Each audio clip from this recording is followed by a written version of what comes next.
야구야구 김영준입니다. 1999년 시애틀 세이프코 필드가 개장하자 시애틀 타자들은 크게 당황합니다. 아담했던 킹돔과 달리 광활한 세구장은 홈런이 안 나와도 너무 안 나오는 거였습니다. 홈런을 확신한 타구가 넘어가지 않는 어느 날 화가 난 그리핀은 덕아웃에 들어오자마자 덕아웃 전화로 단장에게 전화를 걸어 펜스를 당기지 않을 거면 날 트레이드하라고 합니다. 그리고 결국 트레이드가 됩니다. 트레이드 거부권을 가지고 있었던 그리핀은 애틀란타, 매츠, 휴스턴, 신시내티 네 팀에 대해서만 트레이드 거부권을 풉니다. 가장 가고 싶어한 팀은 가족이 거주하는 플로리다와 가까운 애틀란타였습니다. 하지만 애틀란타는 관심을 보이지 않았고 협상 테이블에는 아버지가 타격 코치로 있는 신시내티만 남게 됩니다. 유리한 고지를 점하고 있었던 신시내티는 결국 큰 손실 없이 그리핀을 데려옵니다. 그리고 그리핀은 파격적으로 저렴한 9년 계약을 신시내티와 맺습니다. 신시내티는 말 그대로 축제가 벌어지는데요. 마이너를 폭격하고 있는 오스틴 컨스와 애덤 던이 올라와 그리피와 이를 외야진을 상상하면 잠도 오지 않았을 겁니다. 그러나 그리피의 신시내티 생활은 푸울스의 에인절스 생활 못지않게 실망스러웠고 BA 11위까지 올랐던 컨스도 터지지 않습니다. 오직 애덤 던만이 기대를 충족시켜줍니다. 고교 시절 스타 쿼터백이었던 던은 자신을 2라운드에서 지명한 신시내티와 마이너리그 시즌이 끝나면 대학에서 풋볼을 병행할 수 있는 계약을 맺습니다. 하지만 던이 진학한 텍사스 오스틴 대학은 크리스 심스라는 스타 쿼터백을 영입했고 덩치가 좋은 던을 타이트엔드로 보냅니다. 타이트엔드는 프랭크 토머스의 대학 시절 포지션이었습니다. 던은 풋볼을 때려치고 야구에 투신합니다. 던은 2001년 BA 유망주 33위에 오르는데요. 리포트에서 가장 인상적인 부분을 소개하면 던의 사이즈, 스피드, 파워의 조합은 그를 화려한 선수로 만들어줄 것이다. 이 랭킹에서 최이섭은 22위, 푸울스는 42위, 일본에서 막 건너온 이치로는 9위였습니다. 우리에게는 배가 남산만한 모습으로 기억되는 토니 그윈이 한때 50도루 선수였던 것처럼 던은 풀타임 첫해 26홈런 19도루를 기록할 만큼 스피드도 뛰어난 선수였습니다. 풀타임 첫 해인 2002년 22살의 던은 타율은 2할 4푼 9리에 그치지만 128개의 볼넷으로 출루율 4할을 기록합니다. 22살의 나이로 128개 이상의 볼넷을 기록한 선수는 1941년 147볼넷 37홈런을 기록한 테드 윌리엄스 이후 처음이었습니다. 하지만 던은 무려 170개의 삼진을 당하는데요. 던은 2004년부터 2008년까지 5년 연속 40홈런, 100볼넷, 153진을 기록하는 자신만의 야구를 만들어갑니다. 던은 40홈런, 100볼넷, 153진이 통산 6시즌이나 되는데요. 던을 제외하면 3번인 선수도 없습니다. 한때 타율 2할 4푼 7리가 오클랜드 크리스 데이비스를 상징했다면 던의 상징은 40홈런이었는데요. 던은 정확히 40개 홈런을 4년 연속으로 때려내게 됩니다. 1997년 11월생으로 푸울스보다 생일이 2달 빠른 던은 2004년 24세 시즌부터 2010년 30세 시즌까지 연평균 40홈런 101타점 107볼넷에 출루율 3할 8푼 1리, 장타율 5할 3푼 3리, OPS 0.914를 기록하는 최고의 생산력을 보여줍니다. 연평균 180개의 삼진은 문제도 아니었죠. 던은 2011년 시카고 화이트삭스와 4년 5,600만 달러 계약을 맺습니다. 화이트삭스는 짐 토미가 있었던 자리에 짐 토미 같은 타자를 구해온 거였습니다.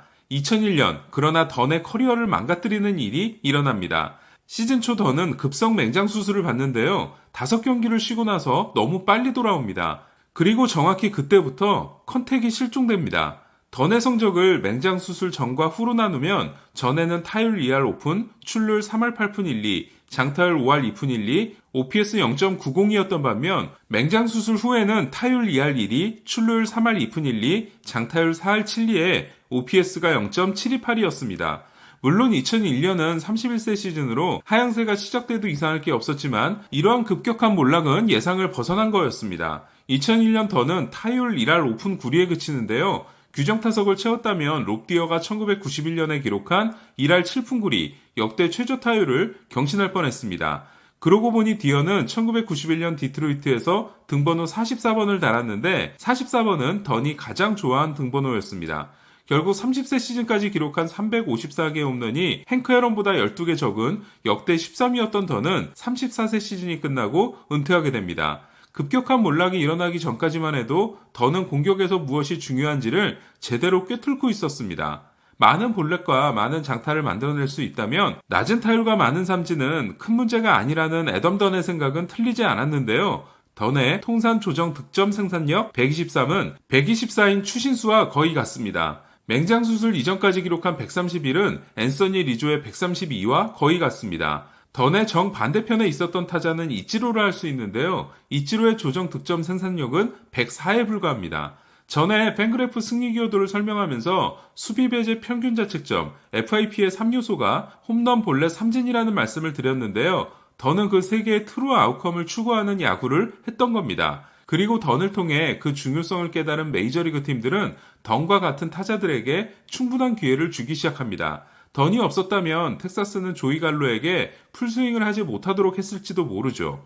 물론 홈런 8위, 볼넷 7위, 삼진 2위인 토미는 홈런 역대 37위, 볼넷 43위, 삼진 3위인 던의 상위 호환이었지만 이러한 접근법이 주목을 받기 시작한 건 더 극단적인 던 때문이었습니다. 던은 타율 2할 3푼 7리, 출루율 3할 6푼 4리, 장타율 4할 9푼, OPS 0.854로 은퇴하는데요. 이를 1901년 이후 5,000타석 이상을 소화한 931명 중 100분위로 대입을 해보면 타율은 100명 중 99위, 출루율은 26위, 장타율은 13위, OPS는 14위였습니다. 던은 메이저리그 역대 최고 타이틀을 하나 가지게 되는데요. 타석에서 차지하는 볼넷, 삼진, 홈런 못 맞는 공, 그러니까 전력으로 뛰지 않아도 되는 타석 결과의 비중이 50%를 넘는 역대 유일한 선수가 됩니다. 던은 51%를 기록함으로써 49.8인 롭디어를 제치게 됩니다. 한편 볼넷, 홈런, 삼진이 모두 적었던 이치로는 4가지의 합계가 17.7%입니다. 현역 선수 중 던과 가장 비슷한 타자는 조이 갈로라고 할 수 있는데요. 갈로는 이 기록이 60.1%입니다. 하지만 갈로의 나이대 던은 매년 40개 홈런을 치고 100개 이상의 볼넷을 골라내는 타자였습니다. 던은 진기한 기록을 하나 더 가지고 있는데요. 2011년 던이 좌안을 상대로 기록한 94타수 6안타, 타율 6푼 4리의 성적은 좌타자가 좌안을 상대로 기록한 역대 최악의 성적이 됩니다. 더 재밌는 건 던이 최고의 자완, 커쇼를 상대로는 13타수 8안타, 타율 6할 1푼 5리 4홈런에 장타율 1.692로 엄청나게 강했다는 건데요. 던이 커쇼를 후드려 팬 시즌은 커쇼가 잘 나가기 시작한 다음이었습니다. 어떤 분들은 던이 야구를 망쳤다는 이야기를 하기도 합니다. 메이저리그 팀들이 던의 접근법을 추구하기 시작하면서 인플레이 타구가 크게 줄기 시작했고 이것이 야구의 박진감을 사라지게 했다는 건데요. 이를 던의 책임으로 몰아갈 수는 없지만 완전히 틀린 말도 아니라고 생각합니다. 어쩌면 야구는 던이 던져준 숙제를 풀지 못하고 있다고 해야 할 것 같습니다. 오늘은 뛰기를 거부했던 타자 애덤 던에 대한 이야기였습니다. 이상 김영준의 야구야구 영상으로 만나는 인사이드 MLB였습니다.